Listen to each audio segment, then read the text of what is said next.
வணக்கம். நான் சரஸ்வதி மோகன்ராஜ் பேசுகிறேன். இப்போ இந்த கார்டனில் வந்து கீரை எப்படி வளர்ந்துருக்குன்னு பாருங்கள். இதோ எவ்வளோ பெரிய கீரை, தண்டு கீரை. இதோ இதில் ஒன்று கம்போஸ்டில் ஒன்று வளர்ந்துருக்கு. அந்த மாதிரி பண்ணைக்கீரை ஒரு விரை விழுந்து அங்கங்கே முளைச்சிருக்கு. இதெல்லாம் இப்போ பறிச்சிட போகிறேன். இதோ எவ்வளோ பெரிய கீரை இருக்குது பாருங்கள். இதில் இருக்கிற கீரையெல்லாம் பறிச்சுட்டு அந்த விதையை அப்படியே காய விட்டோம்னா அதில் அந்த காய் வந்து காஞ்சி பக்கத்தில் விழுந்து அதுவே முளைக்குது.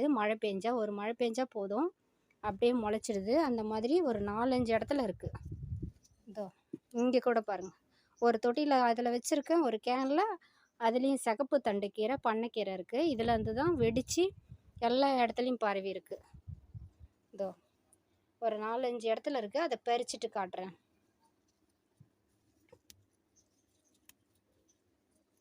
இந்த மாதிரி கீரை வந்து ஒன்று கிடைச்சாலும் போதும், அது அப்படியே நிறைய எல்லா தொட்டிலும் விழுந்து விழுந்து பரவிடும்.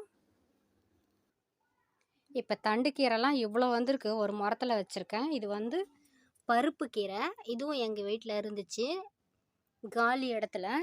இது வந்து வல்லாரை. இது வந்து சிகப்பு பொன்னாங்கண்ணி. ஒரே வாரத்தில் வந்துருச்சு நட்டு வச்சது. நான் வந்து பறிச்சிட்டு நட்டு வச்சேன். அப்படியே வந்துருச்சு நிறைய.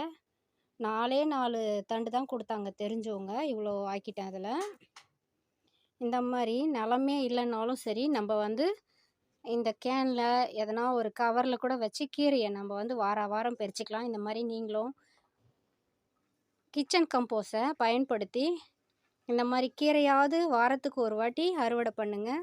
எனக்கு கமெண்ட் பாக்ஸில் கமெண்ட் பண்ணுங்கள், லைக் பண்ணுங்கள், ஷேர் பண்ணுங்கள், சப்ஸ்கிரைப் பண்ணுங்கள்.